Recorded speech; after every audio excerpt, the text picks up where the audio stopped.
18 September. I drove at once to Hillenham, and arrived early. Keeping my cab at the gate, I went up the avenue alone. I knocked gently, and rang as quietly as possible, for I feared to disturb Lucy, her mother, and hoped to only bring a servant to the door. After a while, finding no response, I knocked and rang again.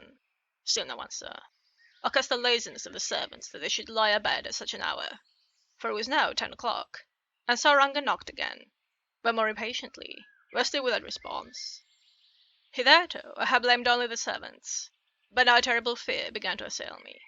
Was this desolation but another link in the chain of doom which seemed drawing tight around us? Was it indeed a house of death to which I had come, too late? I knew that minutes, even seconds of delay, might mean hours of danger to Lucy, if she had had again one of those frightful relapses, and I went round the house to try if I could find by chance an entry anywhere. I could find no means of ingress. Every window and door was fastened and locked, and I returned baffled to the porch. As I did so, I heard the rapid pit-pat of a swiftly driven horse's feet. They stopped at the gate, and a few seconds later I met Van Helsing running up the avenue. When he saw me, he gasped out, "Then it was you, and just arrived. How is she? Are we too late? Did you not get my telegram?" I answered as quickly, coherently as I could, that I had only got this telegram early in the morning, and had not lost a minute in coming here, and that I could not make anyone in the house hear me. He paused and raised his hat, as he said solemnly, "Then I fear we are too late. God's will be done." With his usual recuperative energy, he went on, "Come, if there be no way open to get in, we must make one. Time is all in all to us now." We went round to the back of the house, where there was a kitchen window. The professor took a small surgical saw from his case, and handing it to me, pointed to the iron bars which guarded the window. I attacked them at once, and had very soon cut through 3 of them, and then with a long, thin knife, we pushed back the fastening of the sashes and opened the window. I helped the professor in, and followed him. There was no one in the kitchen or in the servants' room, which were close at hand. We tried all the rooms as we went along, and in the dining room, dimly lit by rays of light through the shutters, found 4 servant women lying on the floor. There was no need to think them dead, for the stertorous breathing and the acrid smell of laudanum in the room left no doubt as to the condition. My Helsing and I looked at each other, and as we moved away, he said, "We can attend to them later." Then we ascended to Lucy's room. For an instant or two, we paused at the door to listen, but there was no sound that you could hear. With white faces and trembling hands, we opened the door gently, and entered the room. How shall I describe what we saw? On the bed lay 2 women, Lucy and her mother. The latter lay farthest in, and she was covered with a white sheet, the edge of which had been blown back by the draught coming through the broken window, showing the drawn, white face with a look of terror fixed upon it. By her side lay Lucy, with a face white and still more drawn. The flowers, which had been round her neck, we found upon her mother's bosom, and her throat was bare, showing the 2 little wounds which we had noticed before, but looking horribly white and mangled. Without a word, the professor bent over the bed, his head almost touching poor Lucy's breast. Then he gave a quick turn of his head, as of one who listens, and leaping to his feet, he cried out to me, "It is not yet too late! Quick! Quick! Bring the brandy!" I flew downstairs and returned with it, taking care to smell and taste it, lest it, too, were drugged, like the decanter of sherry which I found on the table. The maids were still breathing, but more restlessly, and I fancied that the narcotic was wearing off. I did not stay to make sure, but returned to Van Helsing. He rubbed the brandy, as on another occasion, on her lips and gums, and on her wrists, and the palms of her hands. He said to me, "I can do this, all that can be at the present. You go, wake those maids. Flick them in the face with a wet towel, and flick them hard. Make them get heat and fire, and a warm bath. This poor soul is nearly as cold as that beside her. She will need be heated before we can do anything more." I went at once. I found little difficulty in waking 3 of the women. The 4th was only a young girl, and the drug had evidently affected her most strongly, so I lifted her on the sofa and let her sleep. The others were dazed at first, but as remembrance came back to them, they cried and sobbed in a hysterical manner. I was stern with them, however, and would not let them talk. I told them that my life was bad enough to lose, and that if they delayed, they would sacrifice Miss Lucy. So, sobbing and crying, they went about their way, half clad as they were, and prepared fire and water. Fortunately, the kitchen and boiler fires were still alive, and there was no lack of hot water. We got a bath and carried Lucy out, as she was, and placed her in it. Whilst we were busy chafing her limbs, there was a knock at the hall door. One of the maids ran off, hurried on some more clothes, and opened it. Then she returned and whispered to us that it was a gentleman who had come with a message from Mr. Holmwood. I bade her simply tell him that he must wait, for we could see no one now. She went away with the message, and, engrossed with our work, I clean forgot all about him. I never saw in all my experience the Professor work in such deadly earnest. I knew, as he knew, that it was a stand-up fight with death, and in a pause told him so. He answered me in a way that I did not understand, but with the sternest look that his face could wear. If that were all, I would stop here where we are now, and let her fade away into peace, for I see no light in life over her horizon. He went on with his work, with, if possible, renewed and more present vigour. Presently we both began to be conscious that the heat was beginning to be of some effect. Lucy's heart beat a trifle more audibly to the stethoscope, and her lungs had a perceptible movement. Van Helsing's face almost beamed, and as we lifted her from the bath and rolled her in a hot sheet to dry her, he said to me, "The first gain is ours. Check to the king." We took Lucy into another room, which had by now been prepared, and laid her in bed and forced a few drops of brandy down her throat. I noticed that Van Helsing tied a soft silk handkerchief round her throat. She was still unconscious, and was quite as bad as, if not worse than, we had ever seen her. Van Helsing called in one of the women, and told her to stay with her and not to take her eyes off her till we returned, and then beckoned me out of the room. "We must consult as to what is to be done," he said, as we descended the stairs. In the hall he opened the dining-room door, and we passed in, he closing the door carefully behind him.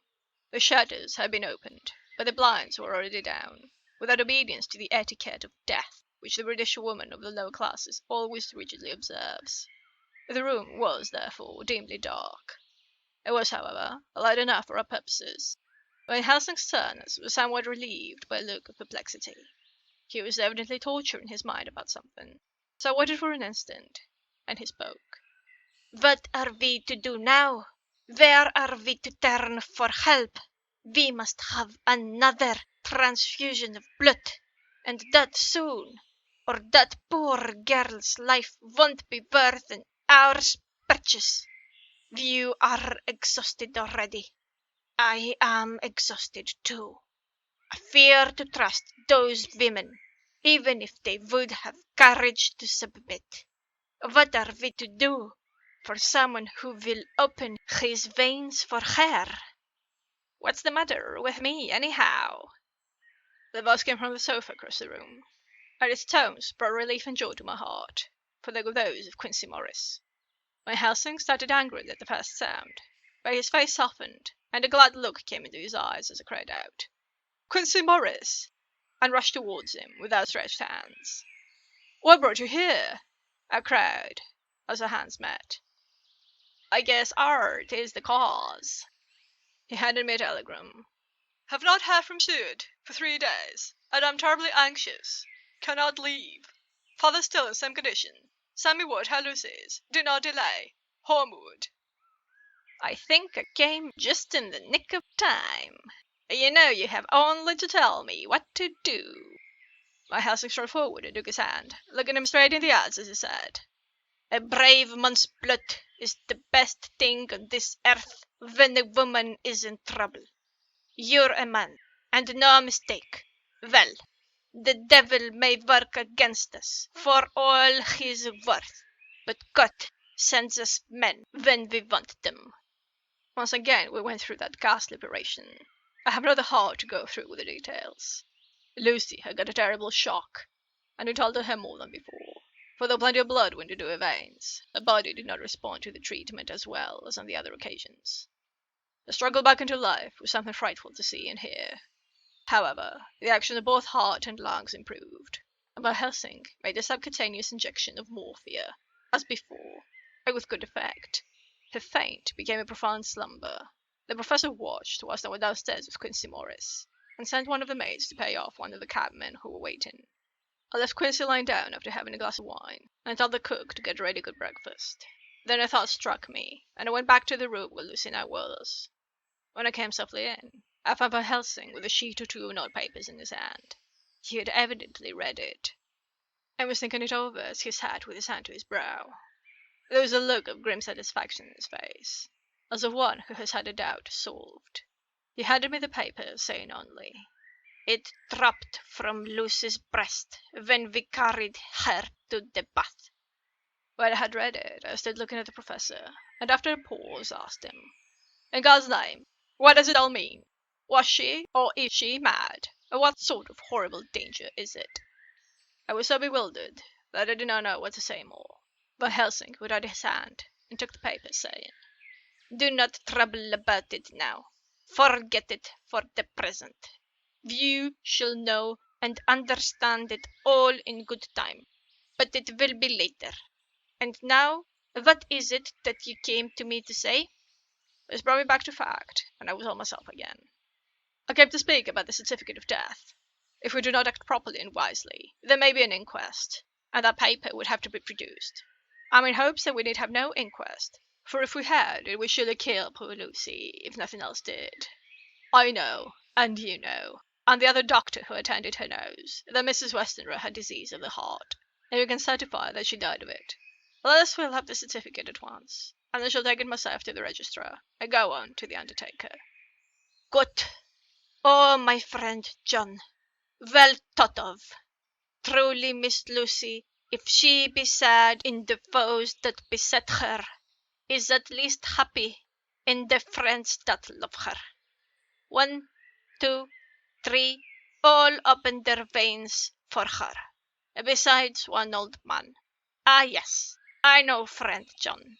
I am not blind. I love you all the more for it. Now go." In the hall I met Quincy Morris, with a telegram for Arthur telling him that Mrs. Westenra was dead, that Lucy also had been ill, but was now going on better, and that Van Helsing and I were with her. I told him where I was going, and he hurried me out, but as I was going, said, "When you come back, Jack, may I have 2 words with you, all to ourselves?" I nodded in reply and went out. I found no difficulty about the registration, and arranged with the local undertaker to come up in the evening to measure for the coffin and to make arrangements. When I got back, Quincy was waiting for me. I told him I would see him as soon as I knew about Lucy. I went up to her room. She was still sleeping, and the professor seemingly had not moved from his seat at his side. From his putting his finger to his lips, I gathered that he expected her to wake before long, and was afraid of her stolen nature. So I went down to Quincy and took him into the breakfast room, where the blinds were not drawn down, and which was a little more cheerful, or rather less cheerless, than the other rooms. When we were alone, he said to me, "Jack Seward, I don't want to shove myself in anywhere where I have no right to be. But this is no ordinary case. You know I love that girl and wanted to marry her. But although that's all past and gone, I can't help feeling anxious about her all the same. What is it that's wrong with her? The Dutchman, and a fine old fellow he is, I can see that, said that time you 2 came into the room that you must have another transfusion of blood, and that both you and he were exhausted. And now I know well that you medical men speak in camera, and that a man must not expect to know what they consult about in private. But this is no common matter, and whatever it is, I have done my part. Is not that so?" "That's so," I said, and he went on, "I take it that both you and Van Helsing had done already what I did today. Is not that so?" "That's so." "And I guess Art was in it too. When I saw him 4 days ago, down at his own place, he looked queer. I have not seen anything pulled down so quick since I was on the Pampas and had a mare that I was fond of go to grass all in a night. One of those big bats that they call vampires had got at her in the night, and, what with his gorge and the vein left open, there wasn't enough blood in her to let her stand up. and I had to put a bullet through her as she lay. Jack, if you may tell me without betraying confidence, Arthur was the first. Is not that so?" I suspect the poor fellow looked terribly anxious. He was in a torture of suspense regarding the woman he loved, and his utter ignorance of the terrible mystery which seemed to surround her intensified his pain. His very heart was bleeding, and it took all the manhood of him, and there was a royal lot of it too, to keep him from breaking down. I paused before answering, for I felt that I must not betray anything which the professor wished kept secret. But already he knew so much, and guessed so much, that there could be no reason for not answering. So answered in the same phrase, "That's so. And how long has this been going on?" "About 10 days." 10 days! Then I guess, Jack Seward, that poor pretty creature that we all love has had put into her veins within that time the blood of 4 strong men. Man alive, her whole body wouldn't hold it. Then coming close to me, he spoke in a fierce half-whisper. "What? Took it out?" I shook my head. "That," I said, "is the crux. Van Helsing is simply frantic about it, and I am at my wit's end. I can't even hazard a guess. There has been a series of little circumstances which have thrown out all our calculations as to Lucy being properly watched, but these shall not occur again. Here we stay until all be well, or ill." Quincy held out his hand. "Count me in," he said. "You and the Dutchman will tell me what to do, and I'll do it." When she woke late in the afternoon, Lucy's first movement was to feel in her breast, and to my surprise, produced the paper which Van Helsing had given me to read. The careful professor had replaced it where it had come from, lest on waking she should be alarmed. Her eye then lit on Van Helsing, and on me too, and gladdened. Then she looked round the room, and seeing where she was, shuddered. She gave a loud cry. I put her poor, thin hands before her pale face. We both understood what that meant, that she had realized to the full her mother's death. So we tried what we could to comfort her. Her doubtless sympathy eased her somewhat, but she was very low in thought and spirit, and wept silently and weakly for a long time. We told her that either or both of us would now remain with her all the time, and that seemed to comfort her. Towards dusk, she fell into a doze. Here a very odd thing occurred. Whilst still asleep, she took the paper from her breast and tore it in two. Van Helsing stepped over and took the pieces from her. All the same, however, she went on with the action of tearing, as though the material was still in her hands. Finally, she lifted her hands and opened them as though scattering the fragments. Van Helsing seemed surprised, and his brows gathered as if in thought, but he said nothing.